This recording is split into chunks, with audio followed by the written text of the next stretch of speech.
শিল্পীর তুলির আঁচড়ে রঙিন হয় ক্যানভাস, ঠিক তেমনই ফুটবল নিয়ে পায়ের শৈল্পিক জাদুতে মাঠে তৈরি হয় মন্ত্রমুগ্ধকর পরিবেশ। 4 বছর পর পর ফুটবল বিশ্বকাপ নিয়ে মেতে ওঠে বিশ্ববাসী। মেসি, রোনালদো, নেইমারের পায়ের জাদু দেখতে মুখিয়ে থাকেন বাংলাদেশের দর্শকরাও। দেশের প্রতিটি অলিগলি ছেয়ে যায় ব্রাজিল, আর্জেন্টিনা, পর্তুগাল কিংবা জার্মানির পতাকায়। অথচ নিজ দেশে প্রতিনিধিত্ব প্রতি বিশ্বকাপেই মিস করে 18 কোটি বাংলাদেশি। অবশেষে ঘুচল অপেক্ষার পালা। 2034 সালের ফুটবল বিশ্বকাপে প্রতিনিধিত্ব নিশ্চিতের কাছাকাছি পৌঁছে গেছে বাংলাদেশ।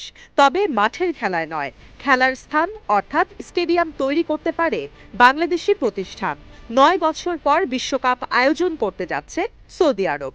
যদিও এখনো তৈরি হয়নি অবকাঠামো, তাই দেশটিতে স্টেডিয়াম তৈরিতে দেশীয় প্রতিষ্ঠানগুলোকে দরপত্র খোলার আহ্বান জানিয়েছেন বাংলাদেশে নিযুক্ত সৌদি আরবের রাষ্ট্রদূত ইসা আল দুহাইলান।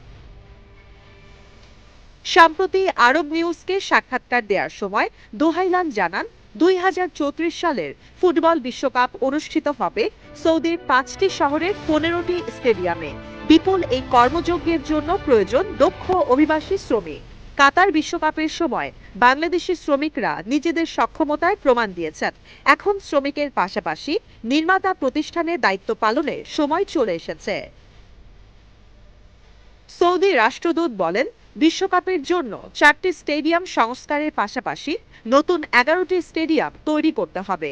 শুধু স্টেডিয়ামই নয়, দর্শনার্থীদের ভ্রমণ ও আবাসনের জন্য তৈরি করতে হবে নতুন সড়ক, হোটেল, মোটেল ও রিসোর্ট। তাই নির্মাতা প্রতিষ্ঠানগুলোকে এই সুযোগ নেয়ার আহ্বান জানান ইসা আল দুহাইলান।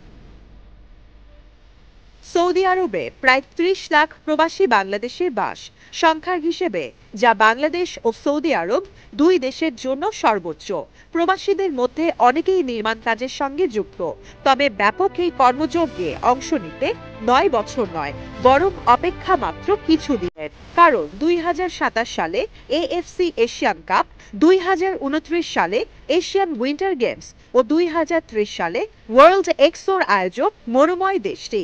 রাষ্ট্রদূতের দাবি, বেশ কয়েকটি আয়োজনের কারণে সামনের দিনগুলোয় নির্মাণ ব্যবসা রমরমা হয়ে উঠবে। ইতোমধ্যে বাংলাদেশিদের আমন্ত্রণ জানাতে প্রস্তুতি শুরু করে ফেলেছে সৌদি আরব। বর্তমানে প্রতিদিন 5 থেকে 7 হাজার বাংলাদেশিকে ভিসা দেয়া হচ্ছে বলে জানিয়েছেন ইসা আল দুহাইলান। বাংলাদেশিদের আমন্ত্রণ জানাতে সৌদিবাসী প্রস্তুত বলেও জানান তিনি।